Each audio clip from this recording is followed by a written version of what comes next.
wal aqibatul muttaqin wa la udwana illa 'alal zalimin. Asyhadu an la ilaha illallah wahdahu la syarikalah waliyus salihin wa asyhadu anna Muhammadan abduhu wa rasuluhu wa khatamun nabiyyin sallallahu alaihi wa ala alihi wa ashabihi ajma'in, amma ba'd.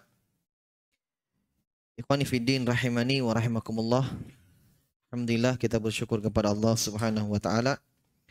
Pada malam hari ini kita kembali bisa melanjutkan kajian rutin kita dalam mengkaji satu kitab akidah, yaitu Lum'atul I'tiqad Al-Hadi ila Sabilir Rasyad, yang ditulis oleh Ibnu Qudamah rahimahullahu taala.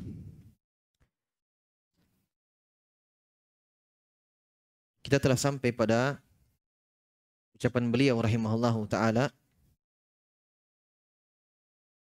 yaitu tentang akidah Ahlus Sunnah wal Jamaah, bahwa mereka Ahlus Sunnah tidak mengkafirkan Ahlul Qiblah,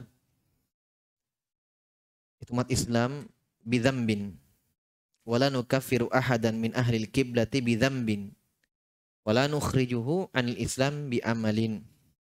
Ini sudah ya kita jelaskan bahwa di antara akidah yang perlu dijelaskan bahwa kita tidak boleh mengkafirkan Ahlul Qiblah selama dia jelas keislamannya, berada di atas agama Islam, salat menghadap ke kiblat, maka kita tidak boleh gampang atau mudah mengeluarkan dia dari agama Islam. Karena dia asalnya Islam. Ya, apalagi hanya dengan maksiat yang dilakukan. Ini sebenarnya membantah orang-orang Khawarij yang mengkafirkan Ahlul Islam hanya dengan dosa yang mereka lakukan. Maka ini bukan akidah Islam. Ya, akidah orang-orang Khawarij ini bukan akidah Islam. Kan dalam Al-Quran dan dalam hadits-hadits yang banyak dijelaskan bahwa syariat kita tidak mengeluarkan pemeluknya dari ruang lingkup Islam hanya dengan dosa yang dilakukan.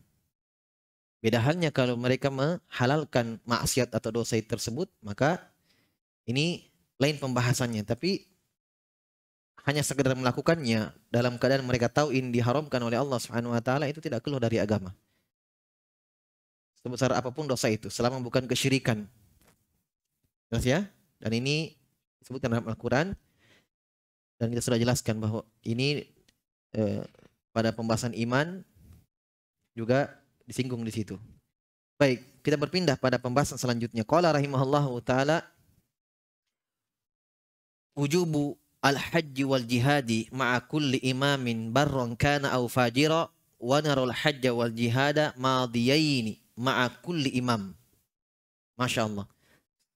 Ya, beliau sebutkan satu poin dari akidah Ahli Sunnah wal Jamaah, yaitu wajibnya berhaji dan berjihad ma'a kulli imamin barron kana au fajiro, yaitu harusnya, wajibnya berhaji dan berjihad bersama pimpinan imam. Imam di sini beliau maksudkan adalah bukan imam sholat, ya, tapi imam adalah pemimpin, maksudnya pemimpin negara, pemimpin negeri, satu negeri.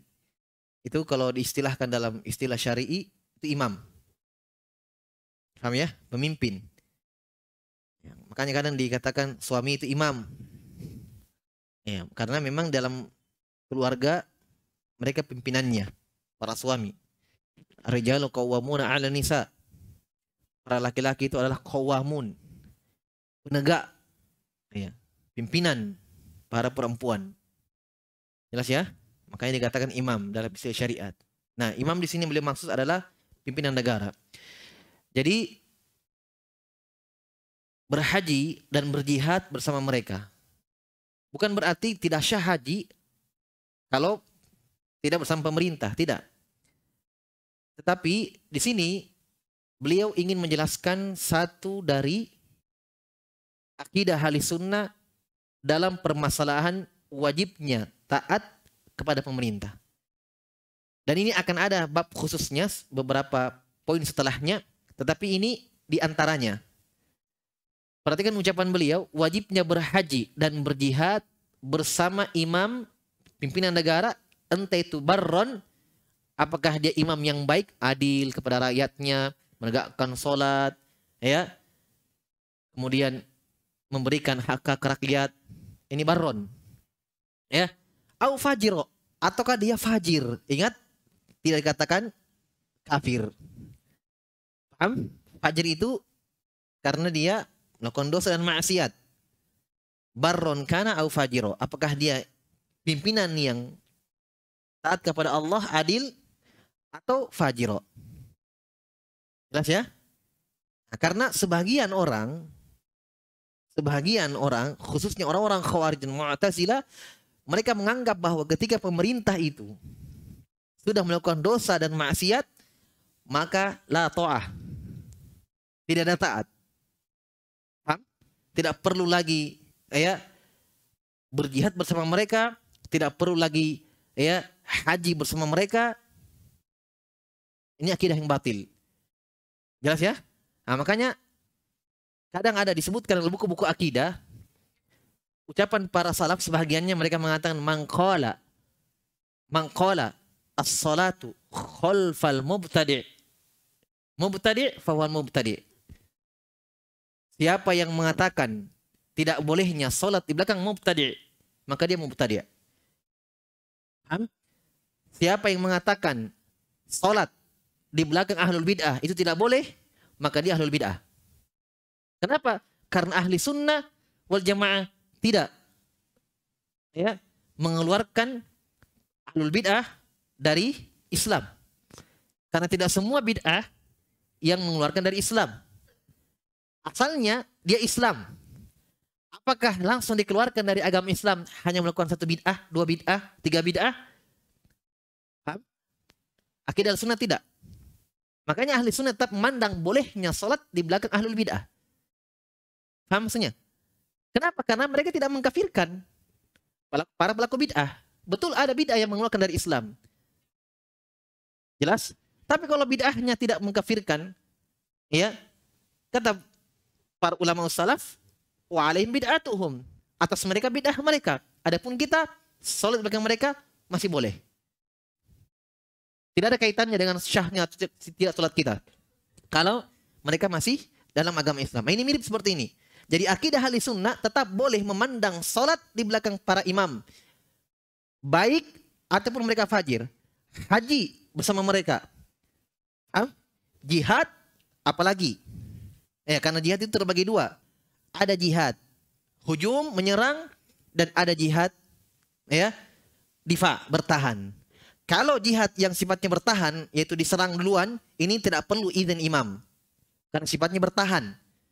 Tapi kalau sifatnya hujum, yang menyerang, menyerang tempat-tempat orang musyrik, orang-orang kafir, ini harus bersama imam. Kalau mereka tidak ikut, minimal izin mereka. Paham maksudnya? Ini yang dimaksudkan. Dan ini banyak dalam buku-buku akidah. Akidah mazhab apapun itu, Syafi'i, Malikiyah, Hambaliyah, itu selalu disebutkan ini. Karena memang ini akidah sepakat bahwa kita tetap memandang wajibnya jihad di belakang para pemimpin walaupun dia fajir. Kenapa?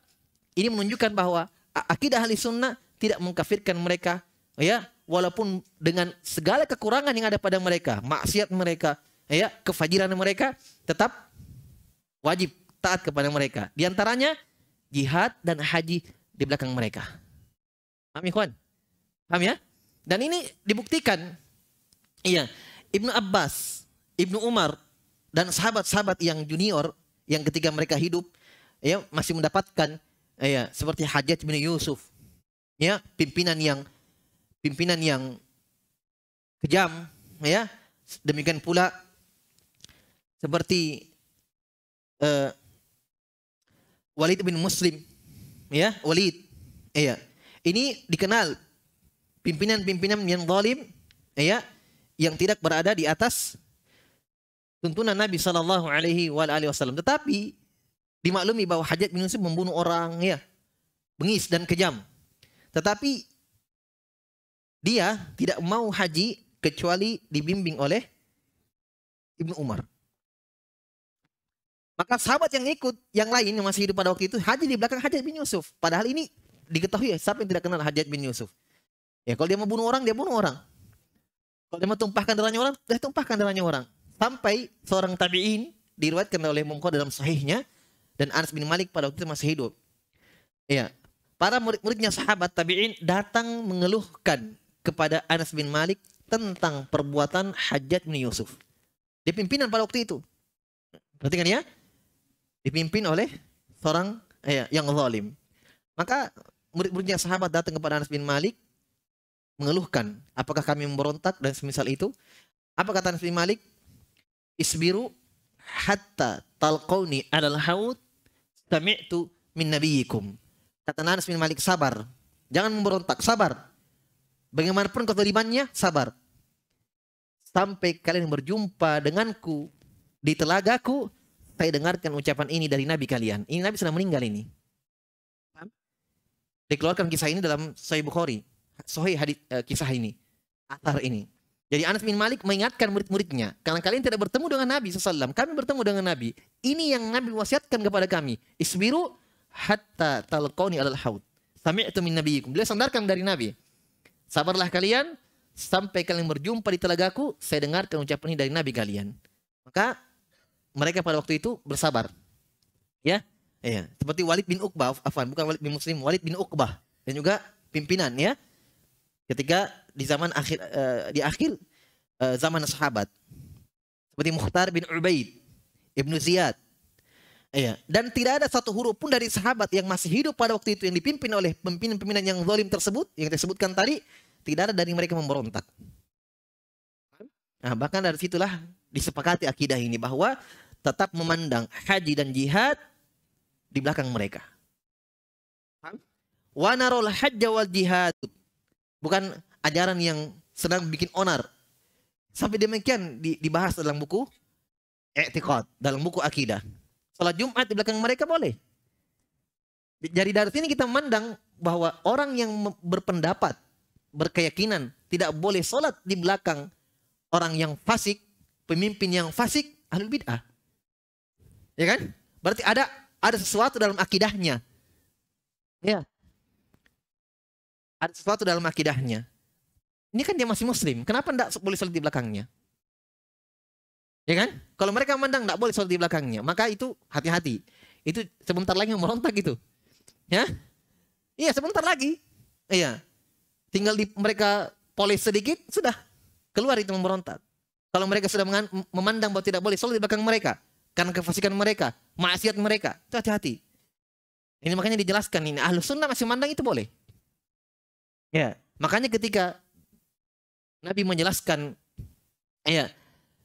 para sahabat dalam sebuah hadits yang sahih, Nabi menjelaskan kalian akan mendapatkan pemerintah, pimpinan-pimpinan yang zalim. Ya. Dan ini banyak hadits yang menjelaskan itu. Seperti bagaimana dalam hadits Nabi SAW mengatakan, sinfan min ahli nar lam arahuma. Ada dua penghuni neraka yang saya tidak pernah lihat mereka. Ada dua jenis penghuni neraka yang saya tidak pernah lihat mereka. Yang pertama, qaumun ma'ahum siyatun. Satu kaum yang bersama mereka ada cambuk-cambuk dan memukul punggung-punggung manusia. Yang kedua, nisaun kasiyatun ariyatun mumilatun. Yang kedua adalah perempuan yang berpakaian tapi telanjang. Yang pertama ini, kaum yang memegang cambuk dan mencambuk punggung-punggung manusia, dijelaskan oleh para ulama, dia adalah pimpinan yang zalim. Saya ulangi, dia adalah pimpinan negara yang zalim. Ini tidak ada di zaman Nabi. Nah, sepeninggal Nabi, bermunculanlah seperti Hajjaj bin Yusuf, Walid bin Uqbah, dan yang lainnya. Jelas ya? Nah, dalam hadits yang lain, Nabi jelaskan akan ada pemimpinan yang seperti ini. Nabi rinci. Apa kata sahabat? Ya Rasulullah, afala nunabidhuhum. Kalau kami dapatkan pimpinan yang seperti ini, apakah kita berontak kepada mereka? Ya, kalau kita bahasa bebasnya, kita hancurkan mereka, kita bongkar semuanya, nunabid, berperang. Kata Nabi, ma sallau.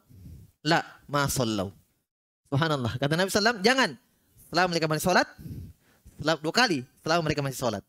Walaupun mereka melakukan kezaliman, ambil harta rakyatnya, Apa yang mereka lakukan? Jangan berontak. Jelas ya? Ma sallau, selama mereka masih sholat. Ya, dalam hadits Ubadah bin Samit, Nabi mengatakan, kata Ubadah bin Samit, bay'na Rasulullah sallallahu alaihi wasallam ala sami' wa ta'ah fi mansyatina wa makrahina. Kami baiat Nabi sallam, saya membaiat janji setia untuk ikut dan taat dalam keadaan kami susah atau dalam keadaan kami senang. Iya. Dalam kami bahagia, dalam keadaan kami bahagia atau sengsara. Kami baiat Nabi sallallahu alaihi wa ala alihi wasallam. Iya. Kemudian dijelaskan di situ dalam hadits Ubadah bin Samit radhiyallahu taala anhu, dan kami membaiat Nabi sallam tidak memberontak, keluar mencabut ketaatan kepada beliau sallallahu alaihi wa alihi wasallam. Dan masih banyak hadits-hadits yang menjelaskan akan hal itu. Kata Nabi sallallahu man kharaja an sultani shibran famata alaihi famata mitatan jahiliyah. Kata Nabi SAW, siapa yang mencabut ketaatan kepada pemerintahnya satu jengkal saja, kemudian dia meninggal di atasnya, famata mitatan jahiliyah, maka meninggal dalam keadaan bangkai jahiliyah. Ya, bangkainya jahiliyah. Kenapa? Karena itu perbuatan jahiliyah.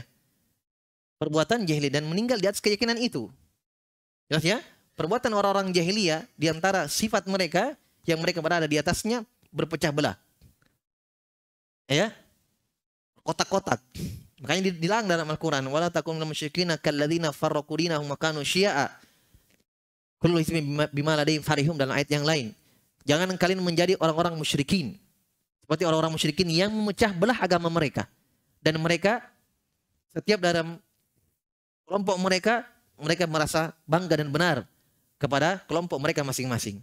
Ini ciri-ciri kebiasaan orang-orang musyrikin di zaman jahiliyah. Makanya Islam datang mengajarkan persatuan. Wa'tasimu bihablillahi jami'an wa la tafarraqu.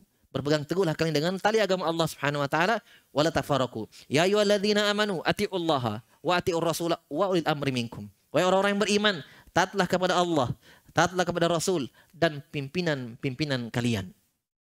Pimpinan-pimpinan kalian. Ketika Allah perintahkan taatlah kepada Allah, pakai kata atiu, wa atiur rasulah, pakai kata atiu, taatlah. Ketika taat kepada pemerintah, langsung pakai waw saja, wa ulil amri minkum. Ini menjelaskan bahwa taat kepada Allah mutlak.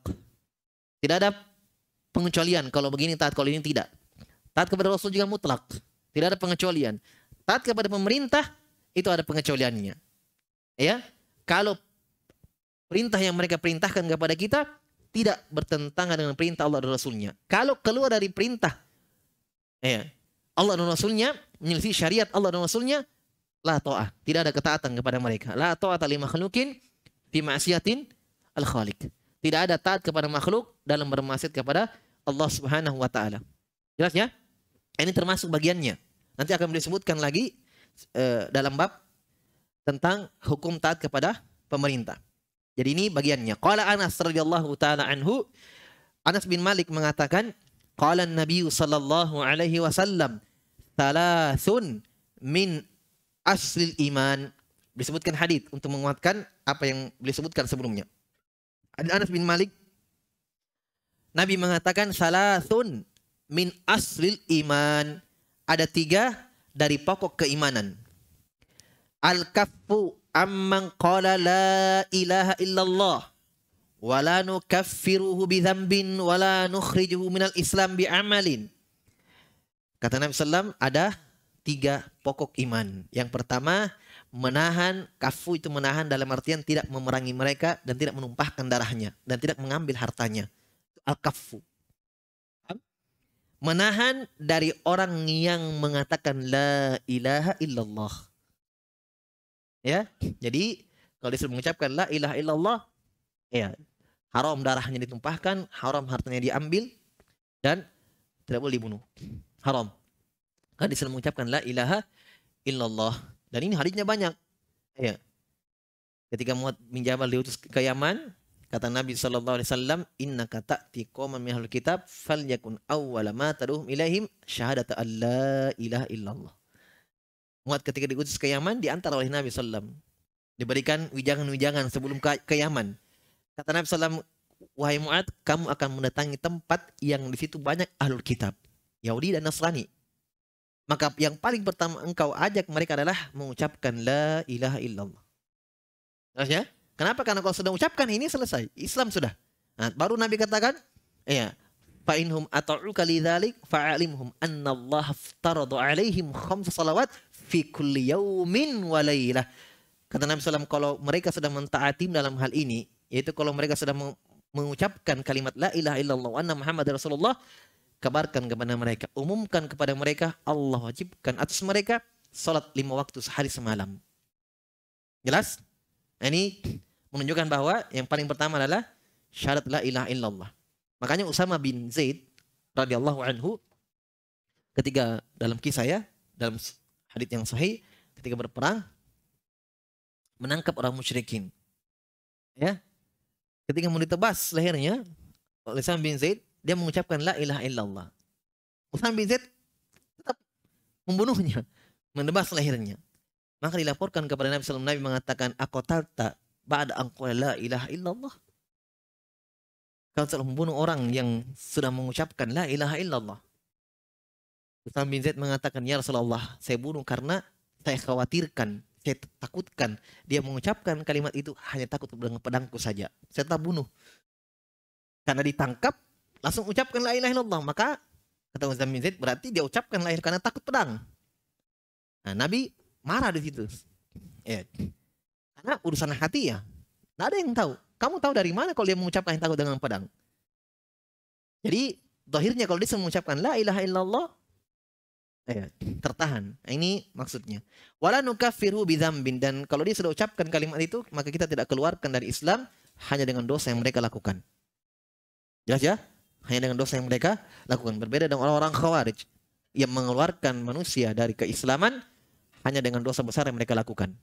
Ini orang-orang Khawarij ya, dan kita sudah sebutkan asal pemikirannya kenapa seperti ini, akarnya kenapa. Ya? Karena mereka mengatakan dosa besar itu membahayakan iman, membahayakan ya sampai menghabiskan iman. Satu dosa yang mereka lakukan, iman keluar, ya, maka semua ikut. Semua ikut. Ya. Ini keyakinan orang Khawarij. Makanya mereka mengkafirkan pelaku dosa. Wala nukhrijuhu minal Islam bi amalin, dan kita tidak keluarkan mereka dari keislaman dengan amalan. Wal jihadu madhin mundu ba'athaniyallahu azza wa jalla hatta yuqatila akhir ummati dajjal.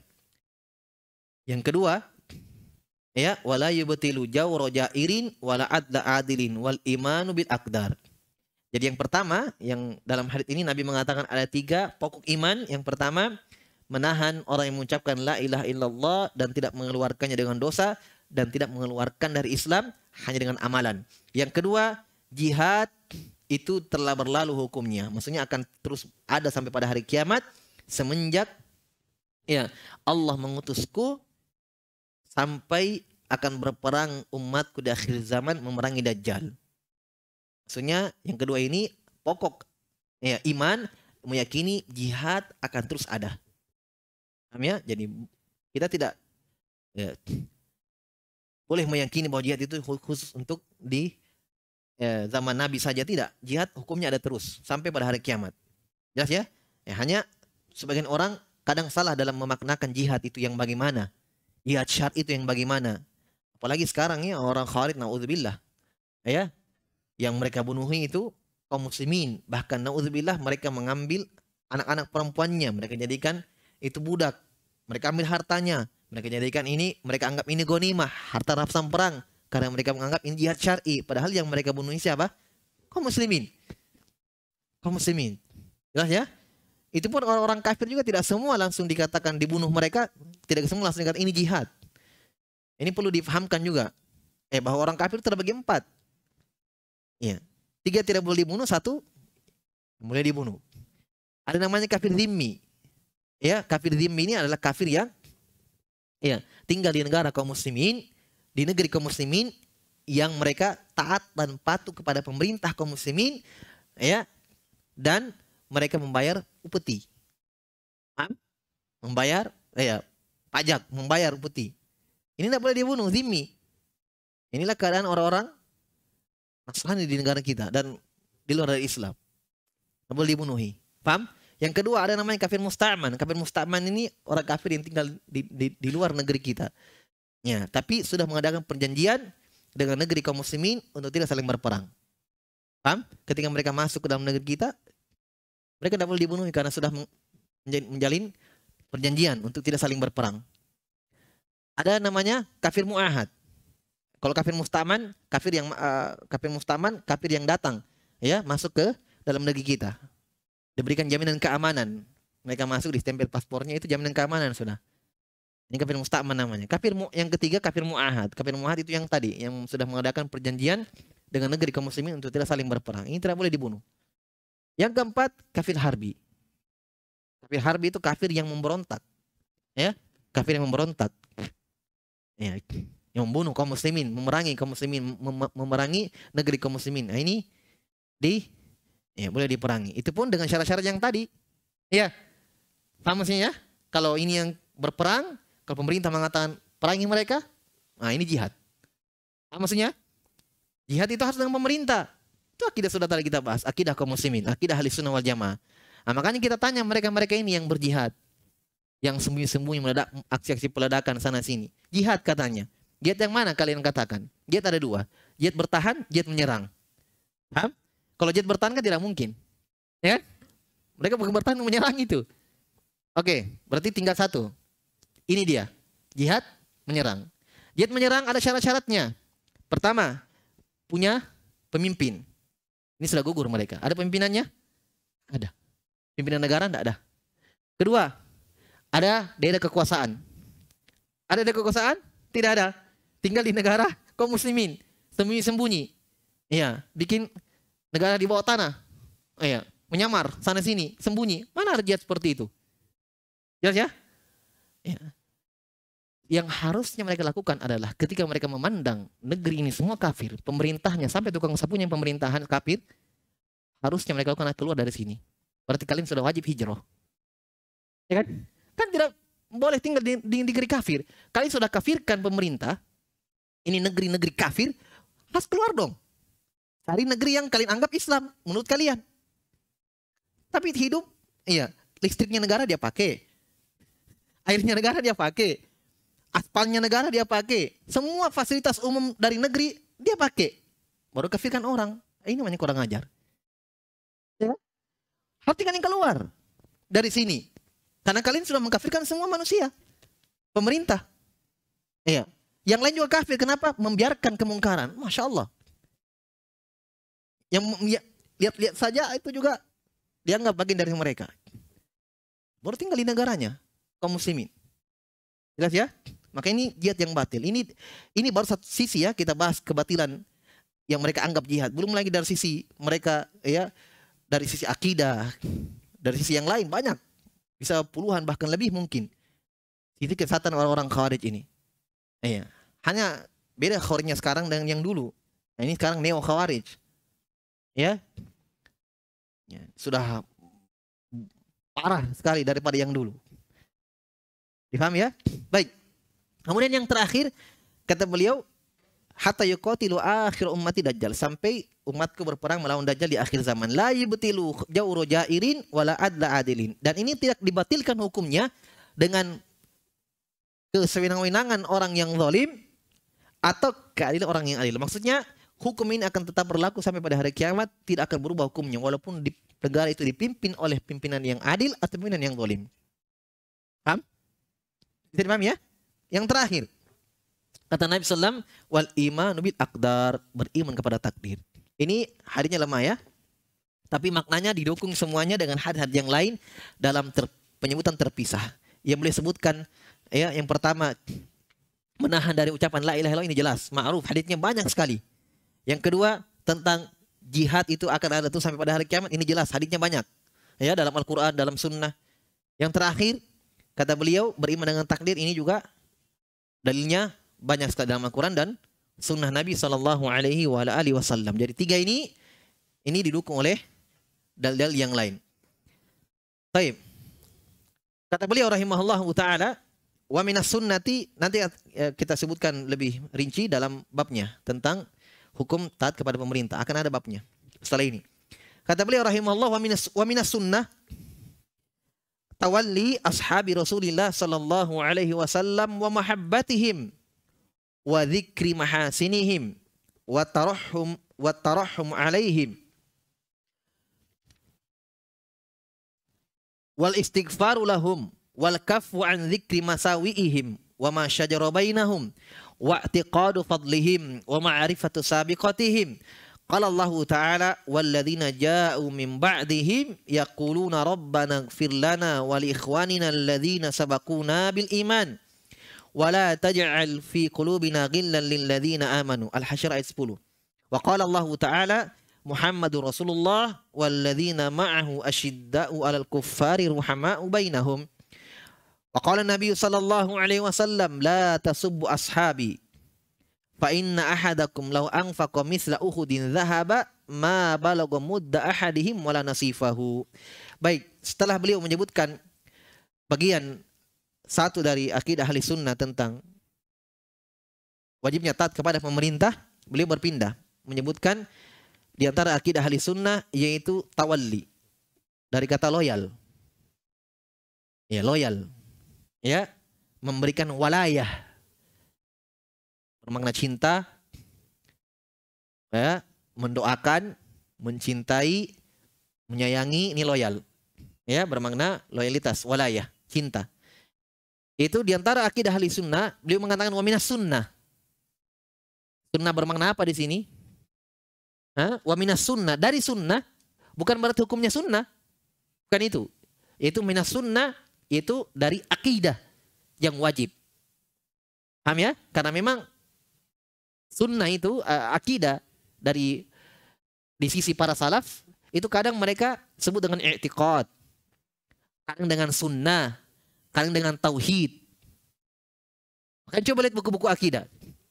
Coba lihat. Ya. Misalnya Ibnu Khuzaimah punya kitab tauhid. Kitab tauhid. Ternyata isinya akidah. Tentang surga, tentang neraka, tentang telaga, tentang timbangan, tentang sirat, tentang ya wajib taat kepada pemerintah. Itu semua isinya. Asma wa sifat. Jelas? Kitab tauhid. Berarti memang di sisi para salaf, akidah yang kita artikan sekarang akidah ahli sunnah, akidah muslim, itu kadang mereka namakan dengan tauhid. Walaupun di sisi kita sekarang, tauhid kita lebih khususkan maknanya kan? Begitu ya. Tauhid berarti beribadah kepada Allah. Tapi di sisi para salaf tidak. Tauhid semuanya akidah yang benar. Itu tauhid. Karena memang semua bersumber dari tauhid sebenarnya. Keimanan kita kepada neraka, keimanan kita tentang surga, tentang jembatan, ini kan tauhid. Ya kan? Di antara hal-hal yang menyempurnakan tauhid. Kenapa? Karena kalau orang sempurna tauhidnya, membenarkan semua apa yang Allah khabarkan. Ya kan? Membenarkan semua apa yang Allah khabarkan. Apa yang Allah sampaikan dalam Al-Quran maupun melalui lisan Nabi SAW. Ini termasuk hal yang menyempurnakan tauhid. Di antara yang Allah khabarkan itu semua tadi. Jadi tidak salah kalau para salaf mengistilahkan tauhid dengan akidah yang kita pahami sekarang. Kadang mereka bahasakan dengan i'tiqad. Seperti buku kita sekarang, kita bahas Lum'atul I'tiqad. Isinya tentang akidah. Nah, para salaf juga sebagian mereka membahasakan sunnah. Nah, seperti Imam Ahmad punya kitab akidah Usulus Sunnah. Paham? Landasan sunnah. Tapi kalau kita pahami dengan kita pahami sekarang, sunnah bermakna khusus, berarti ya bisa salah paham kita. Sunnah kan kita pahami kalau dilakukan dapat pahala, kalau ditinggalkan tidak berdosa. Bukan itu sunnah bermakna khusus. Ada sunnah bermakna umum. Semua apa yang datang dari Nabi kita Muhammad SAW itu sunnah. Ini kalau ditanya, Ustaz dari mana ini istilah? Iya dari Nabi SAW. Nabi mengatakan ketika mewasiatkan kepada Irbad bin Sariyah, alaikum bisunnati. Ketika sebelumnya menyebutkan tentang fitnah yang akan terjadi. Wa may ya'ish minkum fasayara ikhtilafan katsira, ya kan? Siapa yang hidup kalian peninggalku nanti akan melihat perselisihan yang banyak. Apa jalan keluarnya? Alaikum bisunnati.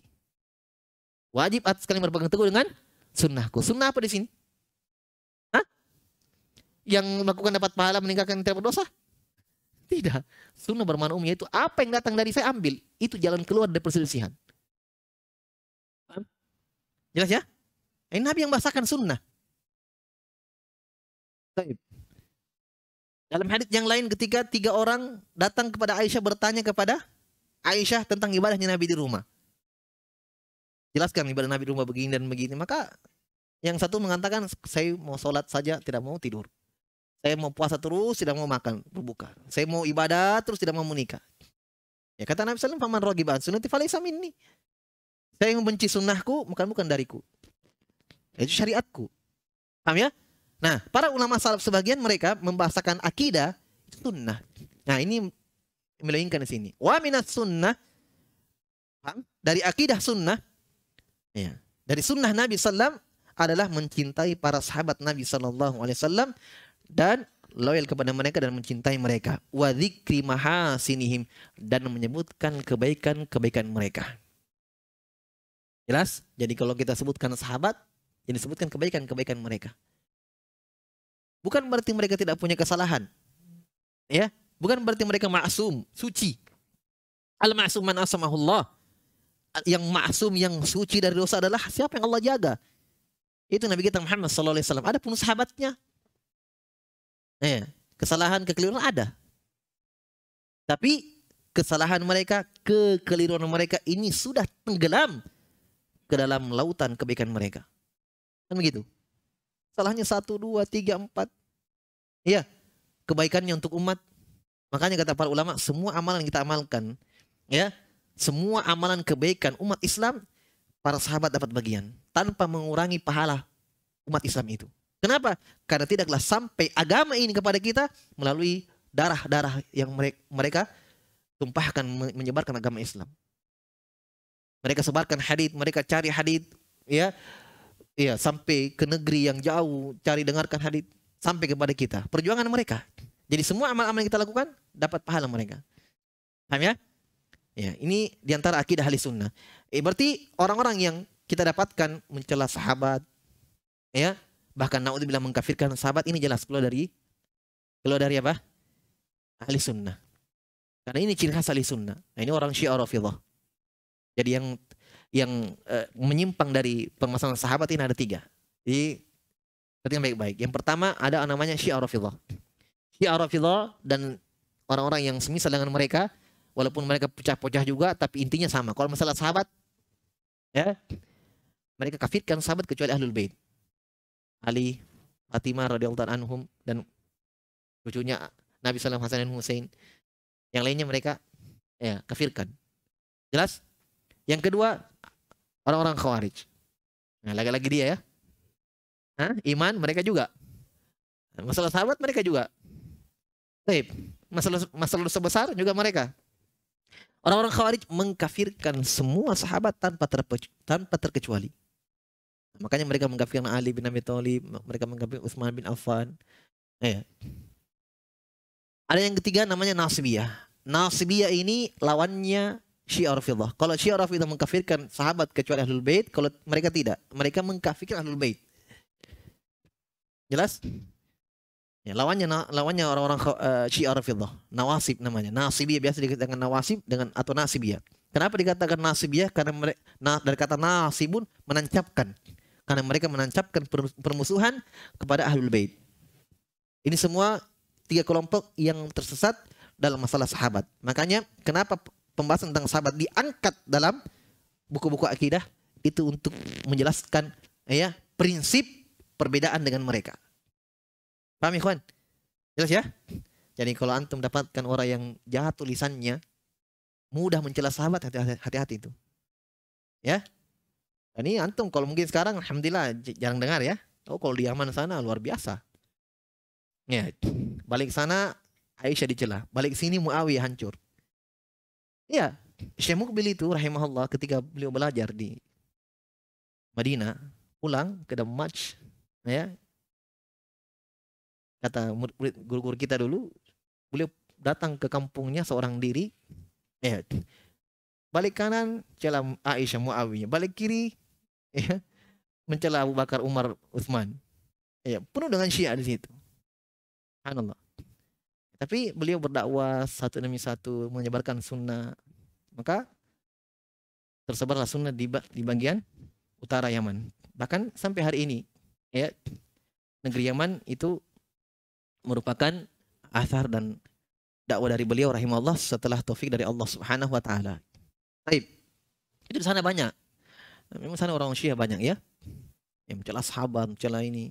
Bahkan di ibu kota Yaman itu subhanallah kita dapatkan masa-masa seperti ini. Dilarang salat tarawih, tidak ada boleh masjid yang buka. Kenapa? Tidak boleh salat tarawih. Ini ya, Utsman bin Affan yang hidupkan ini sunnah. Kafir Utsman. Ya? Oh, enggak ada orang di sana subhanallah. Salat tarawih sembunyi-sembunyi. Kalau didapat karena mereka yang berkuasa di sana. Tak boleh ada buka masjid yang buka. Ya, untuk salat tarawih. Tutup. Ya. Seperti itu. Ya. Sampai dulu ada teman orang Indonesia, dia bawa anak dan istrinya. Nah, namanya anaknya Muawiyah. Muawiyah. Dan dia bawa anaknya juga. Main-main begitu di depan pondok.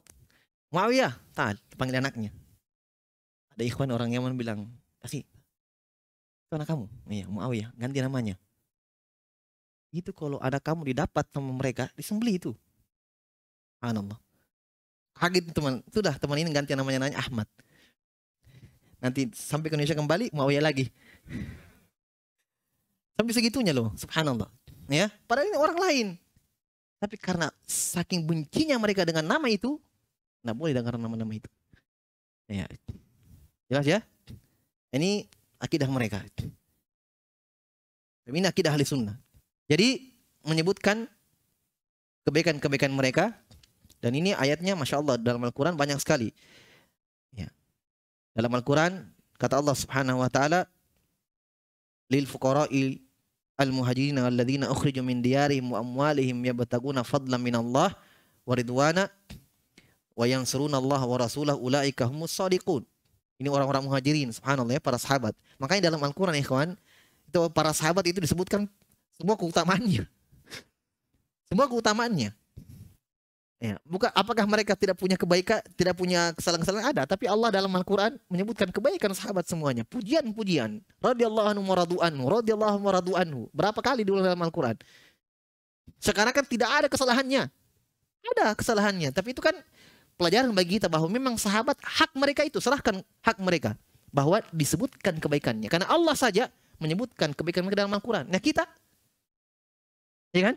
Kita lebih harus lagi menyebutkan kebaikan-kebaikan sahabat. Jelas ya?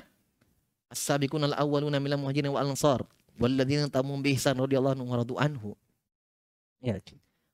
Orang-orang yang dahulu masih Islam, orang-orang muhajirin dan ansar di Madinah, dan orang-orang yang mengikuti mereka dengan baik, Allah ridho kepada mereka, mereka ridho kepada Allah Subhanahu wa taala. Ya. Nabi pernah di luar malam hari melihat bintang. Kemudian Nabi mengatakan, an-nujum amanatun lis-sama.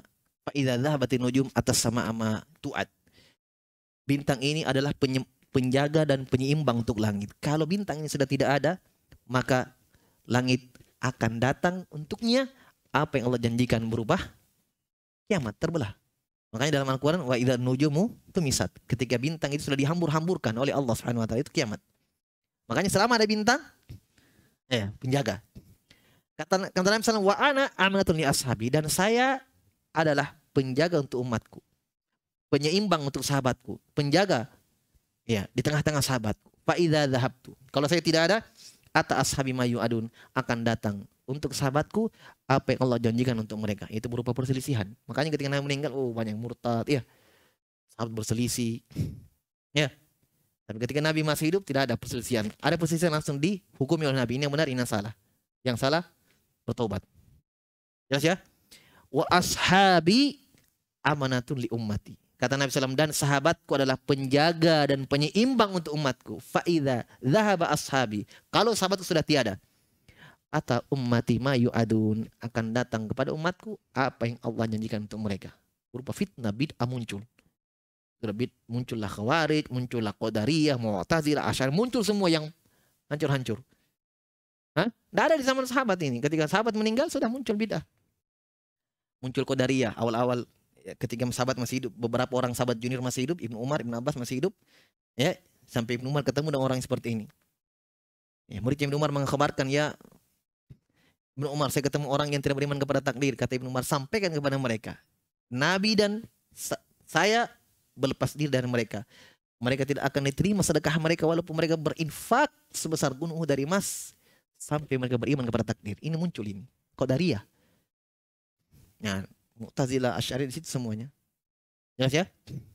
Baik. Ini akidah ahli sunnah tentang sahabat. Beliau sebutkan haditsnya. Wa tarahum, mendoakan rahmat atas mereka. Istighfar lahum, memintakan ampunan kepada mereka. Ya. Wal kaffu an dzikri masawim, masalah ini penting, dan menahan menyebutkan fitnah atau kejelekan yang mereka lakukan. Betul terjadi fitnah, tapi tidak usah disebutkan. Ya. Fitnah antara peperangan kelompok Muawiyah dan Ali bin Abi Thalib. Tidak usah berdalam-dalam, oh ini yang salah memang ini maunya. Tidak usah. Kita yakini bahwa yang salah dari mereka dapat pahala 1, yang benar dapat pahala 2. Selesai. Jelas ya? Ada fitnah terjadi antara mereka. Mereka saling berperang. Kelompok Aisyah dan kelompoknya Ali. Ya, dan disebutkan dalam perang Siffin, para sahabat, 2 kelompok sahabat saling berperang. Tapi tidak usah kita terlalu ya cari ini yang salah, ini siapa yang salah. Ya, apa juga faedahnya? Jelas ya? Tidak usah ada seperti itu. Jadi menutup semua ya dosa-dosa atau kesalahan yang mereka lakukan. Wa ma syajara bainahum, dan apa perselisihan yang terjadi antara mereka tutup. Ya. Kata beliau wa'tiqadu fadlim, dan tetap meyakini tentang keutamaan mereka. Ya. Dan saya sudah sebutkan pendapat Ibnu Hazm rahimahullah. Ya. Walaupun tidak ada mungkin salaf yang mendahuluinya, tapi ini pendapat ya perlu diperhatikan. Beliau mengatakan semua sahabat masuk surga. Ya, dengan ayat yang kita sudah sebutkan dalam surah Al-Hadid. Kullan wa'adallahi husna. Semua untuk mereka Allah janjikan surga. Jelas ya? Taib. Wa ma'rifatu sabiqatihim, dan kita tetap meyakini mereka terdahulu masuk Islam. Maksudnya mereka mendahului kita dalam keislaman. Itu kita harus yakini. Taib. Allah berfirman, walladzina ja'u min ba'dihim, dan orang-orang yang datang setelah mereka, setelah sahabat. Yaquluna, mereka katakan Rabbana, ya Allah, ampunilah kami, gfir lana wal ikhwanina, dan orang-orang saudara-saudara kami yang sabakuna bil iman, yang telah mendahului kami dalam keimanan. Siapa itu dimaksud? Hah? Para sahabat. Masya Allah, ini doa orang-orang yang datang setelah para sahabat. Kadang-kadang Allah perintahkan kita berdoa dengan doa ini. Ya. Kata Allah Subhanahu wa taala, ampunilah kami ya Allah dan saudara-saudara kami yang mendahului kita dalam keimanan. Wala taj'al fi qulubina ghillan lil ladzina amanu. Jangan engkau jadikan dalam hati-hati kami ada ghil, hasad dan dengki terhadap mereka. Iya, tentang keutamaannya. Iya. Jelas ya? Taib. Kemudian Allah berfirman juga, Muhammadur Rasulullah, Muhammad adalah utusan Allah Subhanahu wa taala, dan orang-orang yang bersamanya, para sahabat ya. Asyiddau al-kufar, keras terhadap orang kafir, ruhama ubainahum, dan mereka saling menyayangi. Ini pujian sahabat. Dalam hadits Nabi mengatakan, la tasubbu ashabi, janganlah kalian mencela sahabatku. Ini juga dalil. Ya, jadi cukup beliau sebutkan 2 ayat, 1 hadits cukup mewakili bahwa akidah ahli sunnah mendoakan sahabat dan menyebutkan kebaikan mereka dan menutup ya kejelekan dan fitnah yang terjadi antara mereka. Nabi mengatakan, la tasubbu ashabi, jangan kalian mencela sahabatku. Kalau seandainya salah seorang dari kalian berinfak sebesar gunung Uhud dari emas, ma balagum mudda ahdim, tidak pernah sampai mudda. Ini 1 mud. Ya, 1 mud. 1 mud ini 4 kali 4 mud 1 sok. Jadi 1 sok 4 mud. 1 sok adalah takaran zakat fitri, ya kan? So'an min tamar. Sok berapa? 4 kali ini. Ini mud namanya. Jadi 4 mud 1 sok. Ini kata Nabi SAW, kalau kalian berinfak sebesar gunung Uhud dari emas, belum sampai 1 mudnya mereka. Subhanallah, kita sudah berinfak 1 gunung, belum sampai 1 mud. Bahkan wala nasifahu, tidak setengahnya. Subhanallah, bagaimana keutamanya sahabat dibanding orang-orang yang setelahnya. Ya. Baik. Ini akidah ahli sunnah. Setelahnya beliau sebutkan khusus tentang istri-istri Nabi. Ya. Beliau khususkan pembahasannya tentang istri-istri Nabi. InsyaAllah kita lanjutkan pada pertemuan selanjutnya. Wallahu a'lam bishawab. Sudah Isya ya? Bagaimana hukum menghadiri tausiah? Tausiah itu apa tausiah? Tausiah ini sekarang. Tausiah itu dari kata Wasiyah, tausiyah, wasiat. Nah, mungkin takziah ini.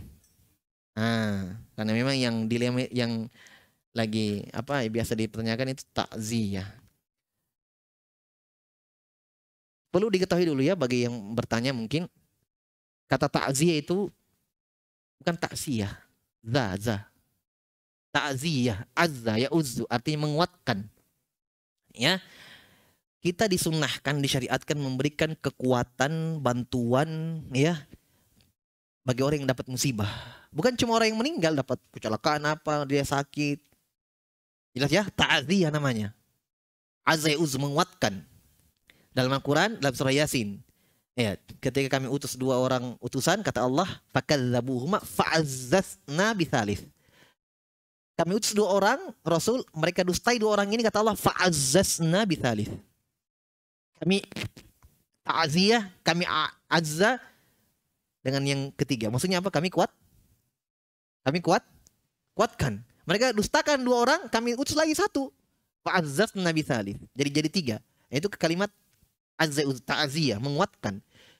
Maksudnya apa diberikan ta'ziyah orang yang kena musibah, kita kuatkan. Mereka kan sedang ditimpa musibah, sedih. Nah, dikuatkan hatinya supaya tidak stres, supaya tidak. Intinya kalau kita bahasakan supaya cepat move on. Ya kan? Bukan dibuat larut-larut dengan musibahnya. Jangankan orang meninggal, orang yang kena musibah saja. Coba antum lihat doanya. La ba'asa tahur. Ya kan? Tidak mengapa. Ini insya Allah tahur, pensuci. Insya Allah. Ya kan? Itu ada. Masya Allah. Iya ya. Orang sakit seperti itu. Tapi coba kita datang. Parah ini. Mati nih. Saya kemarin begini. Sakit. Saat tambah sakit dia. Kan begitu kan? Apalagi orang yang meninggal. Makanya Nabi ketika meninggal sahabat. Keluarga Ja'far. Kata Nabi Isnau ala ali Ja'far tu aman. Wahai para sahabat. Buatkan untuk keluarga Ja'far ini makanan. Ini bentuk takziah. Bentuk menguatkan mereka. Kami dapat musibah. Kuatkan dengan harta bantuan. Kan begitu. Itu takziah. Berarti memang Islam asalnya mensyariatkan takziah. Dan ini bukan malam pertama, malam ketiga, bukan. Kapan dengarkan saudara kita tertimpa musibah, datangi. Itu takziah namanya. Saya tidak punya harta Ustaz. Tidak apa-apa, datangi dia. Sabar Kidi, insya Allah ini ada pahala. Begitu, itu bentuk takziah. Apalagi kalau kita datang bawa harta sambil nasihati. Wah, Masya Allah. Paling dia, ini main teman. Wah, Masya Allah. Ya kan? Bukan ketika datang musibah ditinggalkan, ketika dia kaya-kayanya udah didekati. Tapi tidak seperti itu. Syariat mengajarkan kita seperti itu. Jadi asalnya syariat mensyariatkan takziah. Hanya permasalahannya, ya takziah sekarang disalahartikan. Jelas ya? Bahkan justru keluar dari makna takziah yang sebenarnya. Datang takziah di rumahnya orang yang berduka mengeluarkan makanan. Keluar lagi uangnya. Kita yang habiskan kuenya. Main domino juga di situ. Nah, ada keluar dari makna takziah yang sebenarnya. Ini yang boleh difahami sebenarnya. Jadi salah kalau kita jangan selapi itu menginginkan dar takziah. Jangan dulu. Ya. Al-Sunnah mengajarkan itu. Jelas ya, disyariatkan bahkan takziah, menguatkan orang yang kena musibah. Hanya sekarang kan sudah bergeser maknanya, bergeser penggunaannya. Jadi jawabannya bagaimana hukum menghadiri takziah? Datangi takziah. Hanya kalau yang dimaknakan yang sekarang ini jangan. Ya, kumpul-kumpul. Saya bacakan ucapan seorang sahabat. Apa namanya? Dia katakan, kami dulu menganggap, ya, na'uddu ijtima' fi baiti ahli al-mayyit minan niyah. Atau kama qala radhiyallahu ta'ala. Kata beliau, saya lupa namanya, dan ini sahih dari asar beliau. Kami para sahabat menganggap kumpul-kumpul di rumah keluarga duka, kami anggap ini niyahah. Tahu niyahah? Ya, niyahah itu dosa yang besar. Ya, kata Nabi SAW, siapa yang melakukan niyahah dan tidak bertobat kepada Allah Subhanahu wa taala, dibangkitkan pada hari kiamat dipakaikan pakaian dari timah panas. Salasun min amil jahiliyah la yatrukunahunna. Ada 3 dari perkara jahiliyah yang umat Islam tidak akan pernah tinggalkan. Salah satunya an-niyah 'alal mayyit, meratapi mayit. Ini niyahah, dosa besar. Sepakat ulama ini dosa besar. Bukan menangis ya, dilarang menangis, tidak. Menangis boleh. Nabi meninggal anaknya Ibrahim, beliau menangis. Tapi yang dilarang menangis-nangis, pukul-pukul pipi, keluar kalimat-kalimat mencela, itu yang tidak boleh. Paham? Laisa minna man darabal hudud wa syaqqal juyub. Kata Nabi, bukan dari kami orang yang pukul-pukul pipinya, robek-robek bajunya. Paham ya? Ini niyahah. Nah, kumpul-kumpul di rumah duka, mau malam pertama, ketiga, dan seterusnya 40, 100. Hah? Kumpul-kumpul di rumah mereka, ini termasuk niyahah. Kan yang semestinya kan dikuatkan. Sudah, tinggalkan itu. Lupakan itu. Kan begitu kan? Kalau kumpul, 3 datang, malam kelima datang. Kapan lupanya dia? Ya kan? Kita datang, bikin beban lagi. Dia ingat, pasti dia ingat lagi. Wih, orang tuanya, dia ingat lagi. Ya kan? Yang sebenarnya dilupakan. Yang sebenarnya, ini pelajaran penting ya. Kalau meninggal keluarga kita, orang tua, nenek, siapa pun yang kita cintai. Yang kita mesti sedihkan, bukan itu. Yang kita mesti sedihkan adalah kita. Sudah siapkah kita berjumpa dengan kematian? Itu yang kita sedihkan. Ya kan? Imam Bukhari ketika lagi mengajar, ini apa yang sedang ada? Ya, datang surat. Meninggal guru tercinta, Imam Ad-Darimi, Abdullah bin Abdurrahman.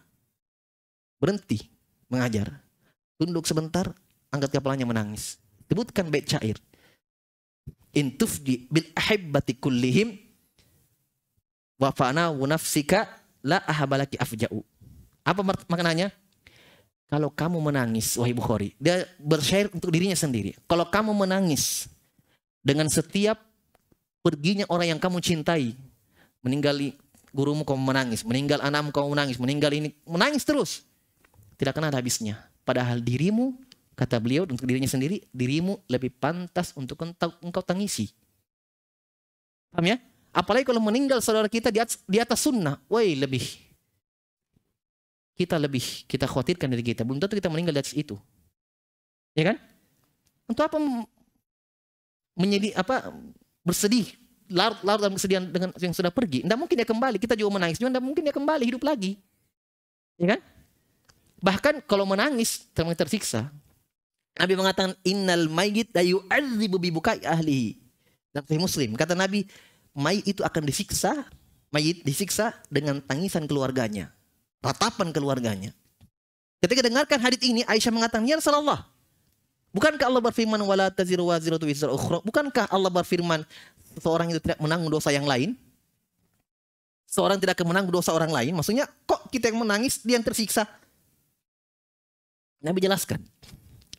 Karena orang-orang jahiliyah dulu, kenapa Nabi disebutkan seperti orang jahiliyah dulu, kalau dia sebelum meninggal sudah sakit, sudah tulis wasiat. Apa wasiatnya? Ratapi saya.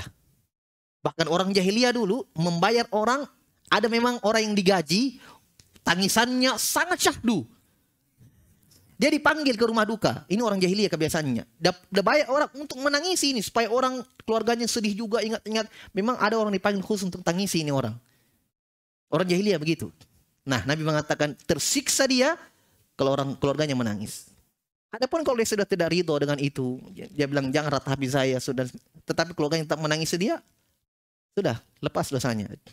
Paham ya? Ini bahaya orang seperti ini. Meratapi mayit. Nah, kata sahabat, kumpul-kumpul di rumah duka itu termasuk niyah. Saya habis berjimat dan sudah mandi junub. Apakah boleh saya menurunkan mayat ke liang lahat? Saya menurunkan mayat? Iya, boleh. Tidak ada masalah. Sudah mandi. Apakah berkendara tapi tidak punya SIM atau kendaraan tidak bayar pajak, apakah termasuk tidak taat pada pemerintah? Menyinggung orang kayaknya ini. SIM, ya, ada pelanggarannya tidak? Nggak ada, ya kan? Taat. Jangan perkara SIM yang lampu merah, lampu hijau itu kalian kalau iya kuning saja kan hati-hati. Kita tidak, rapat gas, pol. Pak itu hati-hati, maksudnya siap-siap merah pelan. Kita tidak balap, itu sudah melanggar. Kita kan anggap biasa, usah buru-buru, padat jadwal. Tapi itulah manusia, ya. Tapi kalau kita kan pelanggaran. Nggak pakai helm, pelanggaran. SIM tidak ada, pelanggaran. Tapi kan bukan yang di kau yang tidak tahu pemerintah albidah, buat tidak. Ya, sesuai dengan pelanggarannya. Ya. Tapi kalau misalnya tidak pakai helm, kalau di hari Jumat, sholat Jumat, ya biasa, itu diizinkan karena memang Izin itu ada izin syar'i dan ada izin urfi. Seperti misalnya salat Id, ya kan? Hari raya. Kan jamin dosa, enggak perlu pakai helm lagi, pakai ya. Itu sudah dimaklumi. Hari Id enggak ada. Seperti itu kan? Begitu kan? Iya, itu namanya izin urfi namanya. Izin walaupun tidak lisan dari pemerintah tapi izin secara kebiasaan. Sudah diizinkan. Paham ya? Saya kasih ilmu yang sedikit karena terkait dengan itu. Misalnya di masjid ada sendal jepit, ya, sudah biasa dipakai. Nggak minta izin orangnya, karena memang itu sendal jepit dipakai berwudu. Walaupun mana orang ini saya minta izin, tidak perlu izin, sudah diizinkan. Jangan sendal di tempat sendal yang dijaga tidak mau dikasih, diizinkan gini, tidak ada masalah. Tidak seperti itu, jelas ya? Motor, harus minta izin. Tapi ada namanya izin urfi yang dari sisi urf kebiasaan ini diizinkan. Ya kan? Sendal jepit dipakai berwudu. Karena yakin kita atau sangkaan terbesar kita, kalau kita tahu orangnya sendal jepitnya, pinjam Pak, pakai berwudu, pasti diizinkan. Sendal jepit biasa dibasah. Tapi kalau sendal yang sepatu pantopel disimpan pakai berwudu deh, diizinkan. Bahasa punya orang. Jelas ya? Namanya ada izin urfi namanya. Tapi kalau misalnya SIM apa semua itu enggak, harus memang dibuat. Ya, enggak ada pemerintah izinkan lain dapat pakai SIM. Enggak ada pernah pemerintah kalau ahli sunnah enggak pakai SIM. Enggak ada semuanya. Ya. Jadi kalau dikatakan bentuk tidak taat, ya tidak taat. Pajak juga. Pajak kendaraan kan diwajibkan bayar. Jelas ya? Bayar saja. Walaupun kita katakan itu pajak dari hal yang tidak dipungut dari kaum muslimin sebenarnya, ya, pajak itu untuk orang kafir. Tapi pemerintah mewajibkan bayar kendaraan. Sekarang kan pajaknya banyak, kendaraan, bumi dan bangunan, pajak makanan, PPN semua. Ada pajaknya.